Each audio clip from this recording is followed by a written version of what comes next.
दोस्तों, यदि आप भी अपनी लाइफ में कुछ नया सीखने की चाह रखते हैं तो इस चैनल को अभी सब्सक्राइब कर लें। दोस्तों, सनातन धर्म में अमावस्या और पूर्णिमा तिथि का खास महत्व है। पूर्णिमा तिथि के आते ही हिंदू मास का समापन हो जाता है। हर मास के 15 दिन पश्चात अमावस्या तिथि आती है।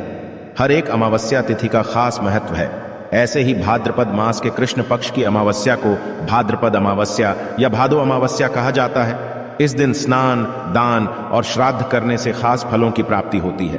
इसके साथ ही इस अमावस्या के दिन कुश यानी घास एकत्र करने की परंपरा भी है।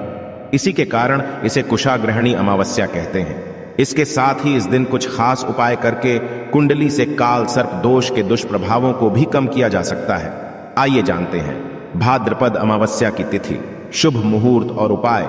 भाद्रपद माह के कृष्ण पक्ष की अमावस्या 14 सितंबर को सुबह 4:51 पर शुरू होगी और अगले दिन 15 सितंबर 2023 को शुक्रवार दिन सुबह 7:12 पर समाप्त हो जाएगी।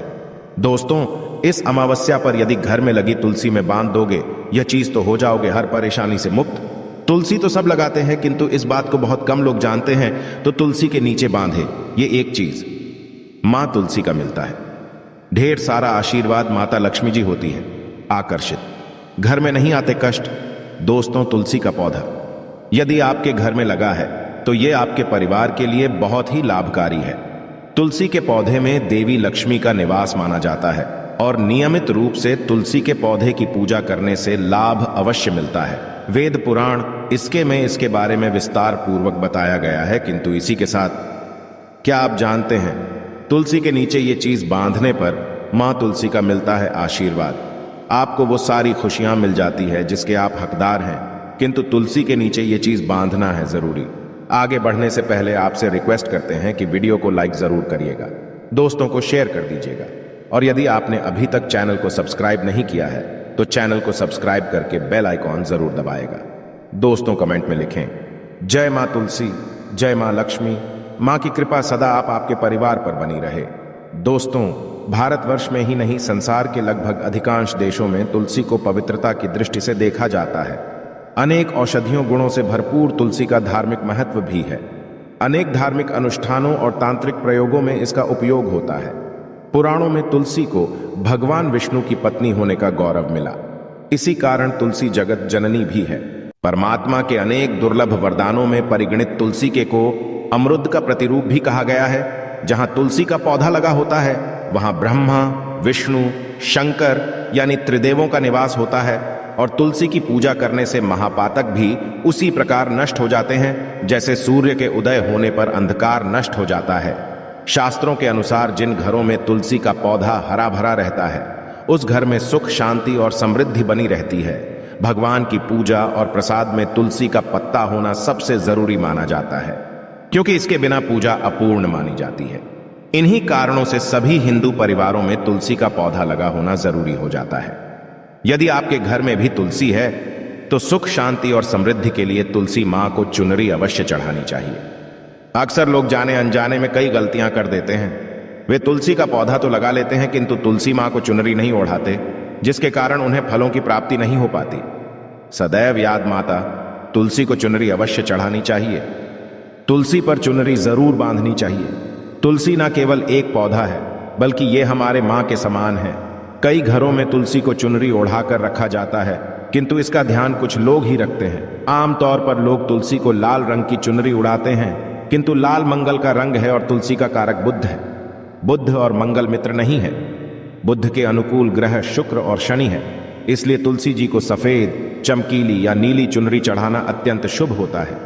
कई लोग ये भी गलतियां करते हैं, तुलसी की चुनरी काफी पुरानी हो जाती है या फट जाती है, किंतु एकादशी या फिर अन्य कोई शुभ दिवस पर तुलसी की चुनरी लोग बदल देते हैं। किंतु आपको ना केवल त्योहारों पर चुनरी बदलनी चाहिए बल्कि साफ सुथरी चुनरी मां तुलसी को सदैव ओढ़ानी चाहिए। बगैर के मां अच्छी नहीं लगती। तुलसी मां नाराज होती है और आपको फलों की प्राप्ति नहीं हो पाती है। दोस्तों, तुलसी में कई दिव्य शक्तियां विराजमान हैं। जो लोग तुलसी विवाह कराते हैं उन्हें कभी कष्ट नहीं आते। होती है स्वर्ग की प्राप्ति। मां बड़ी प्रसन्न होती है। शालिग्राम और तुलसी का विवाह करने से सारे अभाव, कलह, पाप, दुख और रोग दूर हो जाते हैं। दोस्तों, तुलसी के पास ये चीज कभी ना रखें। तुलसी मां होती है क्रोधित। जहां तुलसी का होता है वहां आपको अपने मुख से कड़वे बोल नहीं बोलने चाहिए। इसके आसपास जूते, चप्पल, झाड़ू, पोछा आदि रखना भी पाप माना जाता है। तुलसी के आसपास थूकना भी घोर अनर्थकारी माना जाता है। तुलसी के पास जल से भरा हुआ पात्र कभी नहीं रखना चाहिए। साथ ही तुलसी में दीपक जलाने के पश्चात दीपक को वहां से हटा देना चाहिए, क्योंकि तुलसी के नीचे बुझा हुआ दीपक रखना अशुभ माना गया है। तुलसी के पौधे में शिवलिंग और गणेश जी की प्रतिमा रखनी नहीं चाहिए। तुलसी के गमले में कोई अन्य पौधा नहीं लगाना चाहिए। तुलसी का पौधा जहां भी हो वहां पर सदैव साफ सफाई होनी चाहिए। तुलसी के पास कपड़े नहीं सुखाने चाहिए। तुलसी का पत्ता नाखून से नहीं तोड़ना चाहिए, माता क्रोधित हो जाती है।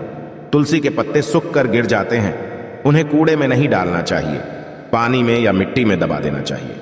तुलसी का रविवार को नहीं तोड़ना चाहिए और ना ही रविवार को तुलसी की पूजा करनी चाहिए। बाकी हर दिन तुलसी की सुबह पूजा करनी चाहिए और शाम के वक्त दीपक जला देना चाहिए।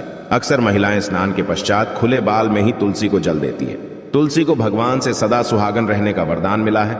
ऐसे में सौभाग्य में वृद्धि के लिए बालों को बांधकर और मांग में सिंदूर लगाकर तुलसी में जल अर्पित करना चाहिए। दोस्तों, चाहे मर जाना, किंतु भूल कर भी ऐसी तुलसी कभी घर में मत लगाना, नहीं तो आपके घर में सदैव परेशानी आएगी। ऐसी तुलसी कभी ना लगाए। दोस्तों, कभी भी गंदी मिट्टी में तुलसी का पौधा मत लगाना, इससे नकारात्मक ऊर्जा का साया प्रवेश कर जाता है और माता तुलसी नाराज हो जाती है। घर में सूखी तुलसी नहीं रखी जाती, इससे अकाल मृत्यु का खतरा बना रहता है। घर की सुख सब खत्म हो जाती है। घर में सूखी तुलसी होने से माता लक्ष्मी कभी वास नहीं करती, चाहे कुछ भी हो जाए। यदि आपकी तुलसी सूख गई है तो इससे यह पता चलता है कि आने वाले समय में आपका बहुत बुरा समय आ सकता है। शास्त्रों में बताया जाता है कि सूखी तुलसी घर में लगाने पर मां तुलसी का अपमान माना गया है। ऐसे घर से हमेशा सदैव के लिए तुलसी माता क्रोधित रहती है। दोस्तों, मासिक धर्म में किसी भी पौधे में पानी नहीं डालना चाहिए, खासकर तुलसी में तो भूल कर भी नहीं। ऐसा कर से तुलसी का पौधा सूख सकता है और घर की सुख शांति सब भंग हो सकती है। तुलसी के पौधे में नियमित साफ सफाई करनी चाहिए। तुलसी के पौधे में केमिकल नहीं डालना चाहिए। तुलसी में सदैव खाद्य पदार्थ या कंपोस्ट ही डालना चाहिए। दोस्तों, तुलसी के पौधे में जल देते समय पैरों में चप्पल नहीं होनी चाहिए और वो जल आपके पैरों में गिरना नहीं चाहिए। इससे धन हानि का खतरा बना रहता है। व्यक्ति को पाप तुलसी माता के नियमित दर्शन करने से व्यक्ति को स्वर्ग की प्राप्ति होती है। सकारात्मकता का संचार पूरे घर परिवार पर बना रहता है। दोस्तों, तुलसी के पत्ते को नाखून से नहीं तोड़ना चाहिए। तुलसी के पत्ते नाखून से तोड़ने पर व्यक्ति को बीमारी लगती है, घर में बीमारियां प्रवेश करती है। दोस्तों, तुलसी का पौधा सदैव घर के बीचों बीच लगाना चाहिए। इसे बहुत ही शुभ और मंगलकारी माना गया है। तुलसी का पौधा घर में लाने से पहले सदैव याद रहे, बुरे भाव से इसे घर में नहीं लगाना चाहिए, अर्थात लालच में आकर तुलसी का पौधा घर में कभी नहीं लगाना चाहिए। इससे माता लक्ष्मी नाराज हो जाती है। दोस्तों, यदि आपके घर में एक से ज्यादा तुलसी के पौधे निकल आए तो आप अपने पड़ोसियों में से किसी को दे सकते हैं। शास्त्रों में कहा जाता है कि एक से ज्यादा तुलसी जब घर में निकल आती है तो वो बहुत ही शुभ माना गया है। ये साक्षात लक्ष्मी के आने का संकेत माना जाता है। देवी लक्ष्मी आपसे बहुत खुश है। तुलसी के पौधों को विषम संख्या में रखना चाहिए, जैसे 3, 5, 7 आदि। तुलसी में कभी शिवलिंग को नहीं रखना चाहिए। गणेश की प्रतिमा भी तुलसी में नहीं रखनी चाहिए, इससे उल्टा घर में विनाश होता है। नियमित तुलसी में दीपक जलाने से कई करोड़ों पुण्य व्यक्ति को प्राप्त हो जाते हैं और व्यक्ति स्वर्ग की प्राप्ति कर लेता है। दोस्तों, है घोर अनर्थ। ऐसे पौधे लगाकर मां तुलसी नाराज हो जाती है। घर में तुलसी के पास इन पौधों को कभी नहीं लगाना चाहिए। ये पौधे अशुभ होने के साथ साथ पूरे घर का विनाश भी करते हैं। मां तुलसी होती है क्रोधित। आज ही इन पौधों को घर से बाहर करें। दोस्तों, यकीन माने हम आपको शास्त्रों के अनुसार बता रहे हैं कि वो पौधा कोई और नहीं बल्कि नागफनी का पौधा है। जी हाँ, नागफनी का पौधा तो आपने जरूर देखा होगा। आपको बता दें, आप ऐसे कई घरों को देख सकते हैं जहां पर नागफनी का पौधा कभी नहीं होता है, क्योंकि ये पौधा नकारात्मक ऊर्जा का संचार करता है। पुराणों में बताया जाता है कि जो पौधा हरी भरी कलियों की उत्पत्ति ना करके कांटे की उत्पत्ति करता हो, जिसमें पत्तियां ना के बराबर हो, ऐसे पौधों को घर में कभी नहीं लगाना चाहिए। खास तौर से बताया जाता है कि किसी भी धार्मिक स्थल पर नागफनी का पौधा नहीं लगाना चाहिए। खा बात जब तुलसी के पौधे की आती है तो घर में कभी भी तुलसी के पास नागफनी का पौधा कभी नहीं लगाना चाहिए। ये नकारात्मक ऊर्जा का संचार बहुत तेजी से करता है। माता तुलसी के साथ साथ मां लक्ष्मी भी ऐसे घर में वास नहीं करती। जहां पर नागफनी का पौधा होता है। इसलिए आज ही अपने घर से इन पौधों को बाहर कर दें। ये पौधा अशांति फैलाने के साथ साथ भूत प्रेत आत्माओं को भी आकर्षित करता है। ये बुरी शक्तियों प्रतीक माना जाता है। दोस्तों, शास्त्रों में बताया जाता है कि यदि माता तुलसी के साथ साथ माँ लक्ष्मी की कृपा भी जो व्यक्ति पाना चाहता है तो तुलसी के पौधे के पास केले का पौधा जरूर लगाना चाहिए। इसे सर्वश्रेष्ठ और मंगलकारी माना जाता है। इससे माँ लक्ष्मी के साथ साथ विष्णु की कृपा भी मिलती है। माँ लक्ष्मी बहुत प्रसन्न होती है। दोस्तों, जिस घर के तुलसी में ये एक चीज नहीं रखी जाती तो उस घर से लक्ष्मी कोसों दूर रहती है। साथ ही तुलसी होती है क्रोधित और आप कोई भी कार्य करोगे कभी सफल नहीं होगा। दोस्तों, तुलसी का पौधा घर में है तो उसके साथ शालिग्राम को जरूर रखें, वरना बुरा समय आपको घेर सकता है। शालिग्राम भगवान विष्णु का निराकार रूप माना जाता है। ये काले रंग का पत्थर होता है जिसे विलक्षण और मूल्यवान माना जाता है। इसे बहुत सहेज कर रखना चाहिए। मान्यता है कि इसमें अल्प मात्रा में स्वर्ण भी होता है। शालिग्राम के पत्थर नेपाल में बहने वाली गंडकी नदी में पाए जाते हैं और जिस घर में तुलसी के साथ शालिग्राम को रखा जाता है उस घर में विष्णु के साथ साथ लक्ष्मी जी की कृपा भी बनी रहती है। धन दौलत की कमी बिल्कुल भी नहीं होती। खुशी उस घर में अपना बसेरा बना लेती है। शास्त्रों में साफ साफ लिखा है, जिस घर में शालिग्राम रखा होता है वहां पर सकारात्मक ऊर्जा का भंडार होता है। साथ ही घर में कोई भी व्यक्ति बीमारी से पीड़ित नहीं होता। तरक्की आपके चुनती है। पुराणों में यहां तक कहा गया है कि जिस घर में शालिग्राम है वो घर समस्त तीर्थों से भी श्रेष्ठ है। इनके दर्शन और पूजन से समस्त भोगों का सुख मिलता है। स्वयंभू होने के कारण इनके प्राण प्रतिष्ठा की आवश्यकता नहीं होती। यदि इसे घर में तुलसी के पौधे के नीचे रखकर पूजा की जाती है तो घर में भगवान विष्णु और महालक्ष्मी का वास हो जाता है। ऐसे घर में पैसों से संबंधित कोई समस्या नहीं रहती। मृत के समय इनके चरणामृत का जल प्राशन करने वाला व्यक्ति सभी पापों से मुक्ति पा लेता है। वो विष्णु लोक को चला जाता है।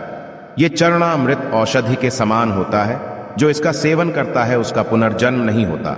चरणामृत ग्रहण करने के पश्चात बहुत से लोग सिर पर से हाथ फेरते हैं, किंतु शास्त्रीय मतानुसार ऐसा नहीं करना चाहिए। इससे नकारात्मक प्रभाव बढ़ता है। चरणामृत सदैव दाएं हाथ से लेना चाहिए और श्रद्धा भक्ति पूर्वक मन को शांत रखकर ग्रहण करना चाहिए। इससे चरणामृत अधिक लाभप्रद होता है। जिस घर में शालिग्राम का नित्य पूजन होता है उसमें बाधाएं अपने आप खत्म हो जाती है। यदि आप घर में असली शालिग्राम ले आए हैं किंतु उसकी ठीक से नियम से देखभाल नहीं कर पा रहे हैं तो इसका उल्टा प्रभाव देखने को मिलेगा। घर में सिर्फ एक ही शालिग्राम की पूजा करनी चाहिए। विष्णु की मूर्ति से कहीं ज्यादा उत्तम है शालिग्राम की पूजा करना। शालिग्राम पर चंदन लगाकर उसके ऊपर तुलसी का पत्ता रखा जाता है। प्रतिदिन शालिग्राम पंचामृत से स्नान कराया जाता है। जिस घर में शालिग्राम की पूजा होती है उस घर में लक्ष्मी का सदैव वास रहता है। शालिग्राम पूजन करने से अगले पिछले सभी जन्मों के पाप नष्ट हो जाते हैं। शालिग्राम सात्विकता का प्रतीक है।